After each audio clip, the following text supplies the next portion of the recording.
Well, hello there, welcome back, ladies and gentlemen, tankers of Blitz Universe. Best Blitz Replays, episode 13, brought to you by me, martindogger, as per usual, for the weekend. And today the theme is again Germany, and the theme for today is Panzerzerstörer. We've got a Borsig game, we've got two Skorpion G games, and we're gonna finish off with a massive carry in the Grille 15.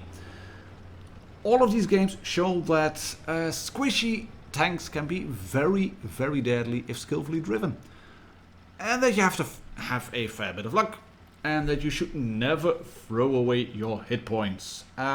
These all show really good positional gameplay, really smart tactical choices. So I hope you will enjoy. I enjoyed watching them, that's for sure. And they made it into the best Blitz replays for a reason. If you're not a subscriber to the channel yet, please click that button, set your notifications, and you will never miss an update again. And when you're 8K subscribers, we might be above it. I'm not sure. I'm around 8K as I'm commenting this video. So it might be that you are watching it now and thinking, Martin, you're talking gibberish. You are already at 8K. Underscore, add, underscore. We're going to call him add from now on. Decides to, well, launch a really optimistic shot, or he missed he missed the sniper button, the sniper mode button. But he's hit the Borsig and he's pushed into the corner to provide support for his team. And it's not that he had a lot to do already, because this is not a really blitzy game in terms of gameplay. Most of the games I've been sent are about loads of DPM and trading shots and just, yeah, DPM, raw power. But you have 3 tank destroyers on both sides. I think I actually should have switched to HE here on a T25/2. That would have been a bigger role. He is spotted now, but he's playing sensibly, choosing careful shots, sitting in a position where he can provide support for tanks and then hopefully whack the enemy. I'm still curious to why that lurver was able to see him, because Ad was behind the building and his camouflage was probably reset and he had a camo net, so it does look a bit broken in that regard. But all in all, he has been providing some very effective support fire. But so have the red tank destroyers. There's 2 tank destroyers left on both teams, a Skorpion G and a Borsig on the reds. This is the Borsig on the green team, obviously. And there's the ISU 152 down. The Skorpion G of the red team is pushing the flank. He cleared the SP1C already. He cleared the ISU 152. Ad is sizing up the competition. The lurver kills a Tiger 1, and that means they have to move now. They have to clear the lurver over here on the flank. It's a 3-on-1. If they don't clear this tank, it's a lost match. 100%. Skorpion at 930 hit points. An unspotted Borsig who's probably camping, but you never know. If you don't clear a tank now, you will lose the game. And he does clear the lurver. Can they survive, make it a 3-on-2? Oh, that's unfortunate. The Skorpion G kills their lurver as well, making it a 2-on-2. But look at the hit points. 930 left on the Skorpion. Probably 1100 or 1170 on the Borsig. He's unspotted yet, but there's somebody yelling in the chat, kill the red camper. Well, this one, Skorpion, he sure as hell is not camping. He's moving really aggressively. He's moving effectively around the battlefield, but is in a bit of a pick and all because he is harassed by a T26E4 Super Pershing, who takes a big hit from the Skorpion. Skorpion's popping adrenaline. T26E4 decides to push in, because that's how you play Blitz. You just push in regardless of what tank is around you. Yeah, there could have been support from Ad, but the Super Pershing should have known better. Don't push on a Skorpion like that. This look, just, it wasn't a bad shot at all. It was just the gun shield of the Skorpion, and then a house, and then a very narrow gap, and you have a really big gun. And where do you hit? You hit him right under the gun with the next shot. But the first shot, oh my god, I was holding on for dear life. I was thinking this is not going to end well. The tiniest of gaps, that really big shell, but it still managed to squeeze itself between the gun shield of the Borsig and then, or Skorpion, and then the house. And this one is a bit lucky. Yeah, we made it. And Ed now be like, run away. It's a killer Borsig on the loose. Luckily the Borsig is, yeah, just about as quick as Ed is, so he's got no speed boost, he hasn't got adrenaline. That means that Ed is reloading now. There it is, yes, and he's going to set up this one like a boss.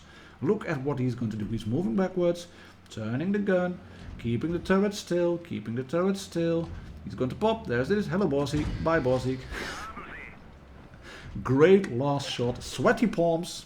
Give me the talcum powder, I need to powder my hands because I'm sweating and trembling and shaking. But this was a well-deserved mastery, ending on 34 hit points, clearing a 930 Skorpion G and a full health Borsig with 34 hit points left. Really well played, well-deserved mastery, underscore, add, underscore. And thank you very much for sending that one in. And the second video for today was sent in through Discord as well by underscore 83artlets, which should probably be pronounced as Heartless. But he's driving the Skorpion G, as you can see, that new, much detested, great tier 8 German tank destroyer. 1% drop chance of it in the crates, so yeah, that's not a lot. That's like almost nothing, but hey, when you buy 100 crates, you have a guaranteed Skorpion. Enough about that. Tank itself is really good. It has no armor, but it has a really tasty gun. It's squishy but deadly.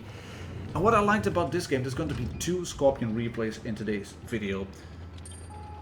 Heartless is more or less frontlining in a paper tank destroyer. I wouldn't do that if you're new to the game. If you don't know how the maps look like, what the lines of approach and fields of fire are, don't do it like Heartless is going to do here. But he has got some support. Take a look at the minimap. There is a heavy tank behind him, there is an ISU-152 behind him, there's an E75 in front of him. And what he's doing here is covering the approaches. The rest are pushing into the town in force. And shot into the E75. He takes one in return. That's a bit unfortunate. Loses the first in terms of hit points. But then again, 2 nice tasty shots into the Reds for 312 in return. And this one, oh, that's great. Yeah, went voll durch ihre Panzerung, went straight through. Wir haben ihn voll erwischt. Yeah, you hit him pretty hard. But his team is not pushing, and that's becoming a bit of an issue. The mediums are not pushing. They are looking around and they're thinking, right, Reds have to be in the town area. Heartless is not moving. You can see that. He puts another one into the E75. There we go. E75 misses. Can he put one again into that tank? He's not popping adrenaline yet. I think I would have popped him. But he shoots the cupola and he takes damage in return. But he put 2 shots, about 800 damage into the E75 for, what was it, 250 in return, something like that. That's not a bad trade. It's not something that you have to do it or keep doing a lot because you don't have a lot of hit points and no armor whatsoever, so you can't really bounce. And this one, he takes a bit too much time to aim for the T54 for the mod 1 and then goes for a shot on the E75. No, he doesn't. He loads APCR, goes back, E75 shoots him, he does clear him. But this, yeah, the damage from the E75, that was unnecessary and it's going to cost him in the end. They're going to win the game, there's no doubt about it. Because the Jagd is becoming desperate and he wants to push in. And in the meantime, his team have been flanking hard. They have cleared their way straight into C. They've won the top flank, they've won the hill area. And unless the Reds push really aggressively and can ammo wreck a lot of tanks, they are going to lose this one. And Heartless is still sort of frontlining the tank, just behind the corner, popping out, getting a shot in. Hats off to that E75 for playing like he is. He's holding on for dear life as much as he can. He has got good armor. But if the Reds will swarm him, he might lose his health, he might get shot, he might get killed. But no such thing. Heartless clears the Lurber, the 54.1 is taken out by the green Lurber, and then he can shoot the T44. He does shoot him, tracks him in place. Can they shoot him before he can shoot Heartless? That's unfortunate. That's unfortunate. This would have been a justified 7-0 win. It is a mastery because it is a new tank, and let's face it, nearly 4.8k damage. That's not too bad in a tier 8 tank destroyer with no armor, but a really good gun. So again, thanks for sending the game in, Heartless. Really enjoyed that one. Good in terms of accuracy as well. 12 shots fired, 12 hits and 12 penetrations. And it's a premium tank, so 110k of income in terms of credits. That's not too bad either. I'm gonna stay at the Skorpion G and we're moving it towards Black Goldville, and the driver will be VVK9901. And VVK9901 is a PC player, which will be apparent from the fact in which he is zooming. He can zoom in further than I can on a PC, on a phone. So it does look kind of funky when I load a PC replay on my phone. And what also looks kind of funky is the abuse in chat from the AMX 1390. Oh, gold noob premium thingy guy. Yeah, but there's a 1% chance of the Skorpion dropping in the grade, VVK replies. And I know for a fact, because he's on Discord, I think this was his first or second grade only. And I'm not one bit jealous at all of him getting the Skorpion G. I mean, it's his money. If he wants to buy crates, then good on him. I'm not condemning anybody who's buying crates. I don't like crates, but if you want to buy them, then, well, by all means. I would want to get them on the first grade as well. But that's just... right, what was I on about? Oh yeah, Saltiness in the chat. AMX 1390, he will feature later on in this game as well. And VVK will show a lot of good positioning and a lot of good snapshotting as well. He is a prime example. Can you move forward, AMX? Yes, you can. Thank you very much. Hit you on the turret top. And as I mentioned in the opening game, VVK he's playing it really sensibly. This is good positional gameplay. He's not as aggressive as Heartless was on the game at Alpenstadt, but he's not at the back either. Take a look at the minimap. There is a tank at the back, and that is an IS-6, who's not doing a lot. In fact, he's doing shit all. He's not doing anything, because that's what you do in Blitz. You buy an IS-6 and then you sit at the back. And this is how you play Blitz. AMX 1390, you get whacked by an 1815, you do clear the Bulldog, but at what cost? Way too much. And that AMX is going to make a really good move in just a few seconds. The IS-6 is saying, right, I can't do anything, so I'll just cap. And the AMX 1390 has reloaded, has a full clip, and is looking at a very squishy and tasty Wallet Warrior, but he misses the first shot. He's going to dunk another one into the ground, and then he'll just keep moving. But there's an 1815 over there, and a Skorpion. Bye, FCK. You're not referring to the chicken company probably, but more to sexual intercourse. Yeah, and yeah, gold noob, premium noob, whatever. You just played it like a nub. Just like a real nub. In the meantime, VVK is in trouble. And he wants to clear the Tiger B, I think. No, yeah, that's good. IS-5 clears the Tiger. It is 3-on-3 in terms of tanks, but they still have a IS-6 on the cap who's not doing a lot, who's not doing anything at all. So VVK decides to run away. He has 900 something hit points left. Put a lovely shot into the front of that stubborn Emil, the Stora Emil. And he wants to clear the Emil, then turns on the spot, shooting on forward probably. Gets shot by the chieftain who uses HE, and then he catches one on the gun. I think he does on the gun. I'm not sure where he rebounds, but it's probably on the gun. And the IS-6 has finally decided to move. This one is good. Yeah, there was a low roll, and this one he caught on the gun. IS-6 finally decides to move in. He does not clear a tank. How? I don't know, but he does not clear a tank.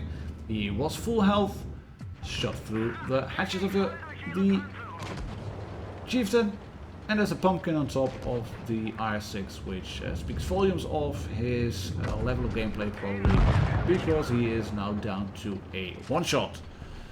GG IS-6. Just why? Oh, he can't. I was going to say, can VVK now put a shot into the back of the Lurber before the Lurber will kill the IS-6?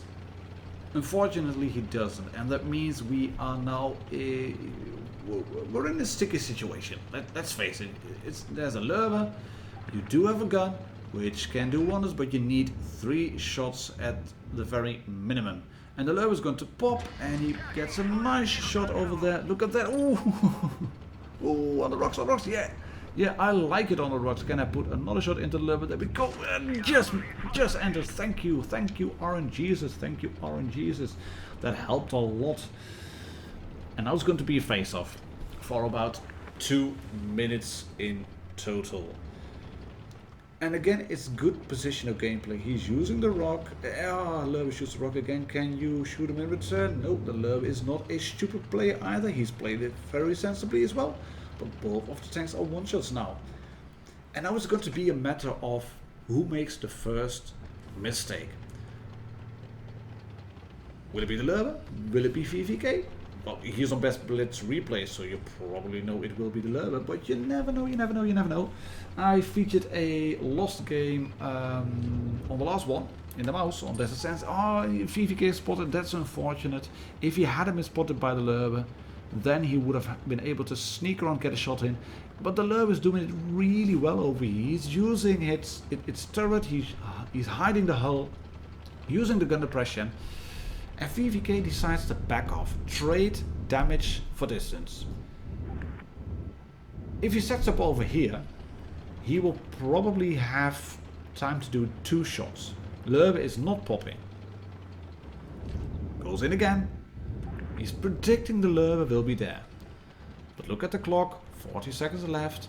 Lurber is still not popping. So that means that the Lurber is pushing hard, has dropped down somewhere. It's maybe still up on the slopes, on the incline. Where is he? Oh, there he is, quick snapshot. Oh, lovely stuff. And I know with his PC, I know we can right click the mouse and then shoot. And I can do that untouched. But still, really well played. Well-deserved mastery, just under 5.4k damage. Thank you very much for sending that one in, VVK9901. I think this is a well-deserved one, and it shows what the Skorpion G can do and what it can't do. It can't really bounce, but it can be really effective if you allow the gun to sing. I'm now going to pop into tier 10 7_Saffron_ in the Grille 15, and this game is going to be a mix of both of the playstyles. It's going to be a bit of camping, it's going to be a bit of frontlining, and it's going to be a really big load of damage as well. As you can see, it is a supremacy game, but there's only 1 medium on greens and 1 medium on reds. 4 heavy tanks, 2 tank destroyers each, fairly well balanced match in terms of team lineup, in terms of tank types. I think Wargaming have done a good job in that regard, because we've seen other lineups as well, but this one looks fairly promising. But the way his team is unfolding out is not that promising. He has got support from the T-54, but the rest of the team is pushing into town, so that means you will have to be a bit careful of getting spotted by this T-62, for example. And he does get shot, but he puts a lovely shot into the T-62 in return. But now he can't really go forward anymore. He can't really go in, get shots in, because there is a Waffle and a 268 on the red team. And unless you know where those tanks are, you can't push in a tank like the Grille. Because neither a 268 nor a Waffle will hesitate to put a really big HE shell into you. And this is Oasis Palms with 2 tank destroyers and a T-62A spotting towards the sea cap. So yeah, chances are those 2 tanks are around the spawn area, wanting to put big shots into you. And if you then look at the team T-54 is going to cap C. There is still the hammer at spawn. There is a heavy at spawn. Reds have captured A. Saffron has to move in. Can he shoot that waffle? Look at this. Just before the waffle moves behind the tent, he manages to shoot him with HE. Moves forward, gets spotted. Waffle has gone away, has gone unspotted now. Gets one on the gun and kills the waffle. Thank you very much. That one was needed. It's 1-on-1 in terms of tanks. But things are not looking really good, and it's not the hit points. It's not hit point distress. Come on, Verschläger. That's annoying as one of the shots bounced. Things are not looking good because Reds are now trying to capture B. Reds are on the A cap. They are pushing that flank in force. He gets a great shot on a 268. Lovely shot. And now is the time to push in. It is 2-on-1 in terms of tanks. Can you get another lovely shot in? Oh! Just look at that one. The T-62A done a really good job of spotting up the C cap, but is now down to a one shot. But still his team is not moving. The hammer is still at the back. The T-54 is still around the C cap. He is trying to get shots in. I don't know what he's doing. Is he AFK? You can't really tell. But an E100 has gone through the gully and is now going forward as well. And he doesn't really know what to do by the looks of it. What should I do? Should I go forward? Should I just keep pushing forward because I'm an E100 and I have good armor? Oh god, there is a Grille behind me. What should I do? What should I do? I'm not going to capture B. I'm just going to go forward. The IS-8 is taken out by the Morse. Gun depression. You don't have it. Just not enough to shoot the E100. But he can put a drive-by shot into the back and then go forward. This is brilliant tactical awareness. This is where it's happening. If we can clear one of these tanks, then we will have winner, winner, chicken dinner. Lovely shot into the back of the I-7 and go forward straight again into the E-75 because the I-7 has cleared the tank. Is the I-7 dead already? No, he isn't. Don't block my shot. Alright, we'll go forward again. We're just going to shoot the E-75 because I can get the damage done over here. And if you now look at what has happened, it's 6-on-3. And look at the damage counter. He's been driving forward and of course he hasn't been focused, but it's also situational awareness. E75 tries HE, fails miserably, gets killed, and then you get this, a negative from T-54. Dude, you've done nothing but capture C. We're going to take a look at the team results over here. There it is. 8k damage, high caliber, sniper medal, 0 for the T-54. And then you send in a negative, right. Brilliant game, thank you very much for sending that one in, 7_Saffron_. Thank you very much to you for watching. Please subscribe if you haven't already. Best Blitz Replays by Martindogger. I'll catch you all on the next one. Cheers and happy tanking.